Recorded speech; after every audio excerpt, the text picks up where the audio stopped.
¿Cómo está? Yo soy Tania Gómez. Bienvenidos a la nueva etapa de Expedientes TVC. Expedientes. El gobierno federal alista la presentación de un paquete de reformas profundas y de gran calado al sistema de procuración y administración de justicia. Esto a 3 años y medio de la puesta en marcha obligatoria a nivel nacional del actual sistema de justicia penal acusatorio, en lo que podría ser una regresión al sistema inquisitivo. Acompáñeme a abrir los expedientes del sistema de justicia penal acusatorio. El actual sistema de justicia penal acusatorio entró en vigor oficialmente para todo el país en junio de 2016, tras una reforma constitucional en 2008. Este fue un avance histórico que dejaría atrás el sistema inquisitivo, esto en busca de mejorar la impartición de justicia a través de un procedimiento acusatorio y oral más transparente, tanto para los imputados como para las víctimas, respetando los derechos humanos, protegiendo a los inocentes y procurando que los responsables no quedaran impunes. En este surgió la figura del juez de control, que representa una garantía en los derechos de la víctima y del imputado, lo que significa que siempre debe prevalecer un proceso igualitario. Establece la presunción de inocencia como un derecho fundamental hasta que una sentencia determine culpabilidad. Establece que las audiencias son públicas. La prisión preventiva se dictaría de manera excepcional. El Ministerio Público integra carpetas de investigación en lugar de averiguaciones previas. Hay salidas alternas de solución de conflictos y se incorporan medidas de protección precautorias y cautelares que no implican necesariamente la privación de la libertad del imputado, por mencionar algunas. Con esta reforma se puso en marcha un código único de procedimientos penales. Entre las críticas que se le han hecho a este modelo es que favorece la impunidad al generar el fenómeno de puerta giratoria, en el que tan pronto una persona es detenida por la comisión de un ilícito, obtiene en automático su libertad. El gobierno federal anunció en días pasados el envío al Senado de un paquete de 9 iniciativas para reformar el sistema de procuración y administración de justicia. Se presentaría inicialmente el 15 de enero, pero se pospuso al 1 de febrero. El proyecto pretende reformas a la Ley Nacional de Justicia Cívica, un Código Penal Nacional, un proyecto de Código Nacional de Procedimientos Penales, un Código de Ejecución Penal y un sistema de justicia para adolescentes. Vemos a México como un problema de violencia que no hemos podido arreglar y que requiere una nueva norma para la persecución de los delitos. Todas estas iniciativas pretenden formar un nuevo paradigma que nos lleven a consolidar un nuevo modelo de seguridad y justicia que sustituya al actual, que ha fracasado y que nos ha llevado a un récord nada envidiable de casi 99% de impunidad en México. A pesar de ello, circularon de manera extraoficial presuntos borradores de las iniciativas. Estas establecen la permanencia del arraigo como medida cautelar para todos los delitos hasta por 40 días. El darle todavía más poder del que ya tiene el Ministerio Público cuando estamos viendo que no es funcional, me parece que justo la reforma debería de ser en todo caso en otro sentido. Se pretende además que jueces y magistrados sean designados por el Senado y no tendrán conexión con el Consejo de la Judicatura como ahora ocurre, además de que el periodo de su encargo se reduciría de 15 a 9 años. Contempla también las intervenciones telefónicas o electrónicas con autorización judicial para investigaciones relacionadas con delitos fiscales y electorales y el uso de pruebas obtenidas de manera ilegal. Es completamente regresivo, completamente autoritario, y volveríamos a un sistema inquisitivo en que ahora sí, primero los pobres y los contrarios a la 4T son los que se irían de inmediato a prisión. Las modificaciones requerirían una mayoría calificada o la aprobación de 3/4 partes de los integrantes del Congreso de la Unión para su aprobación en el Senado y la Cámara de Diputados. Nos acompaña Adriana Grips, cofundadora de Tojil. Adriana, cuéntame, hablemos un poco del sistema penal acusatorio, pues que se está aplicando hace 3 años y medio en todo el país ya de manera obligatoria. ¿Cuál es el balance de este? Pues mira, fíjate que mucha gente ha dicho que ha fracasado, que el llamado, le llamemos ahorita acusatorio, ha fracasado, pero pues yo creo, y pues no, las cifras que salieron de las cifras de delincuencia que salieron del año pasado, pues apuntarían a que sí, que ha fracasado. Pero la verdad de las cosas es que si nos ponemos a ver cuál es el verdadero problema de por qué no se está impartiendo justicia, no se está sancionando los cometos delitos, pues sí es sencillo culpar teóricamente a una entelequia, que sería como el modelo de justicia que se ha escogido, pero la realidad es que es el operador. Los operadores no están haciendo su chamba de investigar de manera adecuada y no están haciendo su chamba de llevar ese ante un juez y los jueces no están sancionando. Pero en realidad es echar la culpa a a un modelo de justicia por sí solo, que apenas lleva unos años, que no hemos podido ver si sí o no han dado buenos resultados hasta la fecha, que no tenemos una radiografía completa, pues yo creo que es un poco prematuro en estos momentos decir que el modelo no está funcionando. Sobre este tema hay casos de éxito. Hay algunos estados, tengo entendido, pues que han avanzado muy bien en su aplicación. Sin embargo, bueno, pues hay quien, en efecto, como tú señalabas, que pues han dicho, pues ya es un fracaso este sistema. Pero vamos a hablar de estos casos específicos donde pues ha habido éxito. Pues mira, fíjate que dentro de las pocas luces que hay dentro del sistema acusatorio está... México Evalúa sacó el año pasado, refiriéndose a un estudio de hallazgos 2018, y aquí podemos ver unas cifras interesantes que te dejan ver un poco qué es lo que está sucediendo. Aquí te dicen, y lo voy a poner en palabras muy simples, de 100 delitos que se cometen, 10% de ellos, o sea, 10 de los 100 delitos, son solo aquellos en los que el Ministerio Público, que es el que conoce del delito, logra o cree que tienes, se le llama judicializar. ¿Por qué quiere decir esto? Lleva ante un juez porque cree que tiene suficientes datos de prueba, por lo menos de un principio, para decir un hecho de delito, un delito se cometió y es probable que esta persona que tengo aquí participó en esos hechos. Entonces, solamente 10 de 100. Entonces, aquí podemos ver solo de entrada que el embudo, quienes están deteniendo eso, pues la autoridad que está encomendada a investigar, que es el Ministerio Público, pues no lo está haciendo de manera adecuada. Y ahora, si nos metemos todavía más a fondo, este mismo estudio revela una cifra que a mí se me hace alarmante, que es el 53%. O sea, 53 de 100 delitos de personas que están cometiendo, o sea, de delitos que personas están cometiendo en ese momento que son detenidos, 53% los están dejando salir en lo que le llaman una puerta giratoria, y que hemos escuchado que justamente todo el modelo es una puerta giratoria casi en sí misma. Pues esta figura de la puerta giratoria, que si quieres ahorita te explicaré, en realidad es una facultad que tiene el Ministerio Público, y el Ministerio Público, otra vez regresarnos a las fiscalías, ahí está el embudo, están aplicándola en 53% de los casos de detenciones en flagrancia. Entonces, aquí la lectura prematura que podemos hacer es, no es un tema de que la legislación esté mal, que las normas sean muy condescendientes con los criminales, por llamarlo de una manera, sino que en realidad es un tema de que la operatividad no se está viendo, que no tenemos ministerios públicos ni policías que estén investigando delitos de manera adecuada, eficiente, y que pues no están llevando esos datos de pruebas que se necesitan hacia los jueces, y que los jueces pues no es que estén a favor de la impunidad, sino que más bien no están teniendo sustento de evidencia para poder imponer medidas en ese sentido, ya sean cautelares o más bien sancionar a alguien por cometer un delito. Adriana, es un sistema en proceso de consolidación del que pues únicamente lleva 3 años y medio de aplicación, y del que hay que decirlo también que se han invertido pues cifras millonarias pues para que funcione. ¿Es un buen momento ahora de aplicar una nueva reforma al sistema de justicia penal? Pues esa pregunta es muy interesante en el marco de lo que estamos viviendo, de que se presentaron, te salieron unos textos, quién sabe quién sea el autor, pero pues aquí hay una propuesta visible de echar para atrás muchas de las figuras que se habían ganado y que pues dicen que son bastiones que se han ganado en el sistema acusatorio. Creo yo que sería muy prematuro en estos momentos hacer una reforma, porque en realidad lleva muy poco tiempo de operatividad. Sí, las cifras de seguridad son escandalosas, sí, estamos viendo que no se está disminuyendo la impunidad, incluso se ha aumentado. Podemos ver eso con los homicidios, que subieron a casi 36,000 el año pasado, si contamos a los intentos de feminicidio.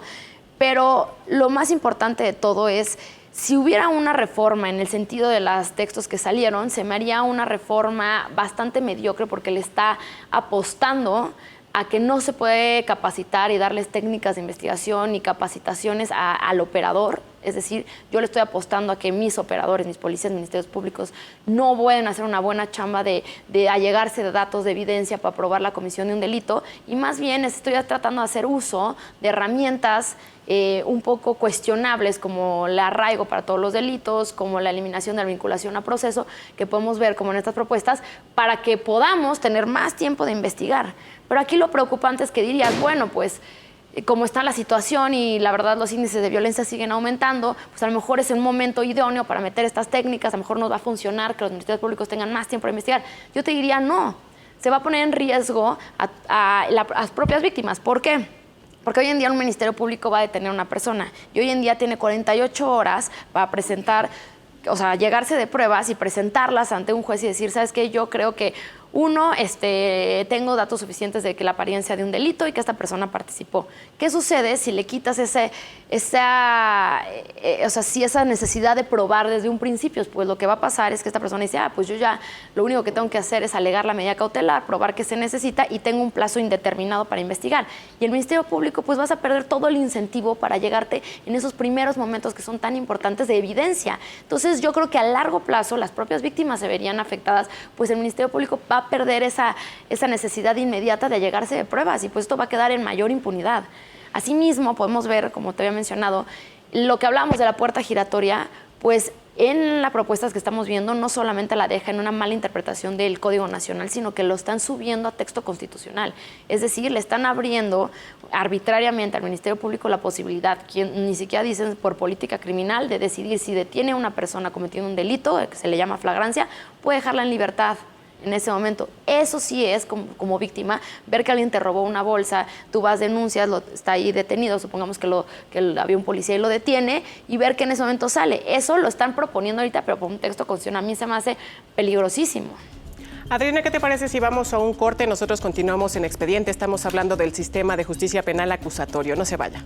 Continuamos en Expedientes, estamos con Adriana Grips, cofundadora de Tojil, estamos hablando del sistema penal acusatorio. Adriana, cuéntame, ¿qué es lo que ha faltado para consolidar el sistema? ¿Ha faltado voluntad política? ¿Han faltado recursos económicos? Pues yo creo que recursos económicos se ha invertido, como tú bien mencionaste. Llevamos 10 años en que tanto la iniciativa privada, gobiernos extranjeros, el propio gobierno, le han metido muchos recursos a las instituciones, desde policías, pasando también por procuradurías, ahora fiscalías, y pues incluso jueces se han capacitado. ¿Qué creo yo que está faltando? Y pues algo que nadie nunca le quiere entrar al tema de fondo es el tema de, hay muchos, pero uno principalmente es el tema de corrupción. ¿Qué quiero decir? No se ha fijado que dentro de las propias procuradurías, dentro de las policías, dentro de los jueces, pues estamos viendo que hay un tema de corrupción profundo que nunca va a dejar que se implemente de manera correcta el nuevo sistema. Llamémoslo acusatorio, el que queramos traer a nuestro país. Si mañana queremos y prosperan estas reformas y ponemos un nuevo sistema, jamás va a poder llevar a un buen puerto si no limpiamos primero y sobre todo el tema interno de casa, que son muchas cosas. Una de ellas es la corrupción, otra cosa es un rediseño institucional de realmente darle valor al operador, que el operador tenga como ese ámbito y la seguridad de poder actuar sin que todo lo tenga que estar viendo con su jefe, sin que le esté dando miedo a él mismo de investigar a alguien que esté dentro del gobierno. Entonces yo creo que falta empoderar, evidentemente, seguir capacitando, mucho más recursos, estoy de acuerdo con eso, pero también entrarle a un tema que a todos pues nos causa conflicto y es esclarecer las redes de corrupción interna de las instituciones. Adriana, ¿qué decir de estos borradores que se filtran? Ya lo comentabas tú, en torno a esta reforma que el gobierno federal ha dicho, ha cambiado la fecha porque hay que recordar que se iba a presentar originalmente el 15 de enero, después lo mueve al 1 de febrero. Pero pues, ¿qué decir de esto que se filtra, donde pues se señala que en estas iniciativas estarían pensando en regresar al tema del arraigo por 40 días para todos los delitos? Y bueno, dentro de otros aspectos que han llamado bastante la atención y que han encendido los focos de alerta de distintos sectores. Pues mira, de ser ciertas estas propuestas que vimos, que se estuvieron circulando por ahí, pues hay muchos temas muy preocupantes, pero también hay temas que vamos a ver que son rescatables. Por ejemplo, el tema del arraigo, evidentemente, más allá de que es violatorio de la propia de convenios internacionales, yo creo que en el momento en el que tú eliminas lo que te estoy diciendo, la vinculación de proceso, pues el arraigo es lo de menos. Evidentemente es preocupante que lo abran. Hoy en día tenemos arraigo para delincuencia organizada y lo estarían abriendo a todos los delitos y es un tema preocupante que evidentemente no estamos de acuerdo. Pero también hay que ver que de hecho si elimina la vinculación a proceso, que es tengo que contravenir contra un juez, probar que haya una posible comisión de delito y tengo prisión preventiva oficiosa, pues de facto voy a tener como un arraigo. O sea, a mí, ¿qué quiero decir con esto? Es, todos nos pondríamos en una situación de riesgo de que nos podrían fabricar un delito y mientras son peras y son manzanas, mientras se esclarezca, pues yo voy a terminar privado de mi libertad. Entonces todos corremos ese riesgo, todos tememos al arraigo porque justamente es una herramienta que se ha utilizado de manera equivocada para decir voy a perseguir a alguien, no tengo nada en su contra, pues lo detengo mientras y le fabrico cosas. Pues lo mismo estaría sucediendo en el escenario que está planteado a nivel, por supuesto, a nivel constitucional en estas iniciativas, que es un poco peligroso. Entonces yo digo, pues sí es peligroso el arraigo, pero de facto si quitas la vinculación, el proceso como está planteado hoy esa reforma, también estaría de miedo porque pues estarían deteniéndote e investigando posteriormente. Dentro de las cosas positivas que podemos ver, y siempre me gusta hablar del tema positivo, es esta parte del fortalecimiento de la figura de la acción privada. ¿Y qué quiero decir con eso? Se ve aquí en la reforma constitucional que se está tratando de ampliar el espectro de aplicación de la acción privada penal. Y esto es decir, se le está quitando el monopolio de la acción penal a la Fiscalía. Y es decir, en ciertos casos, pues un privado, una persona que ha sido afectada, un ofendido, una víctima, pueden llevar a buen puerto, pueden judicializar su caso, impulsarlos ellos mismos. Ahora, yo creo, como bien, y regreso a tu pregunta inicial, que ya estaba planteada a nivel constitucional, incluso ya estaba en el Código Nacional la posibilidad de una acción privada. No creo que era necesario, más bien no es necesario reformar la Constitución para fortalecer la figura, sino más bien solamente ampliar el espectro de aplicación que hoy tenemos en el Código Nacional de Procedimientos Penales. Y pues así podemos abordar otros temas que vemos preocupantes. Mucho se ha dicho de la independencia judicial que tanto ha venido al cuento hoy en día. Y aquí en estas reformas, si de fueran ciertas, estamos viendo pues una intromisión a esa autonomía. Están hablando de la creación de unos jueces y magistrados especiales en materia penal especializados que revisarían sobre los delitos que puedan cometer otros jueces y magistrados. ¿Cuál es el tema aquí? Que estos jueces y magistrados serían propuestos y también designados por el propio Senado y no así la propia institución o configuración que ya tiene el Poder Judicial.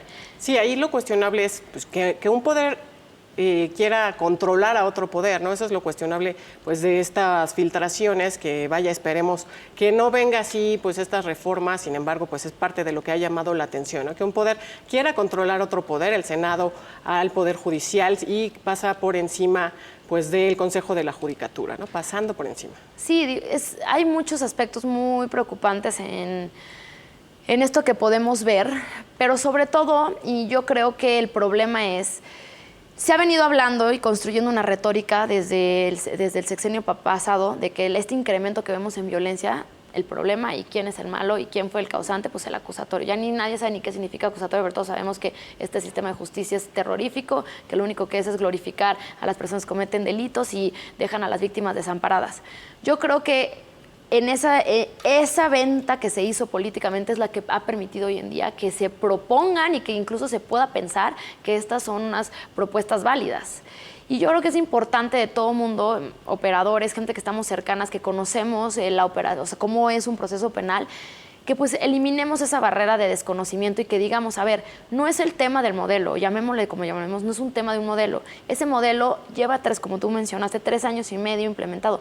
Es prematuro y no tenemos datos para poder hacer una radiografía completa.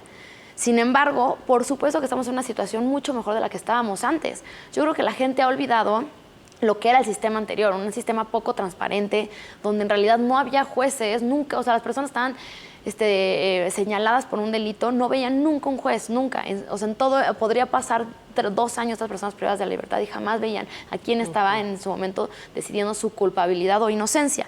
Y pues este movimiento que vino a hacer un sistema más garantista, un sistema pro derechos humanos, pues en realidad no viene a la defensa de personas que cometen delitos, sino viene en la defensa de los ciudadanos, y así lo tenemos que entender. ¿Por qué es preocupante estas propuestas? Porque como te lo había mencionado antes, es el día de mañana a mí me señalan por cometer un delito y hay hoy en día tan poca claridad, habría en su momento tan pocos filtros que yo me podría echar todo mi proceso penal durante 6 o 7 meses privada de mi libertad por un mero señalamiento.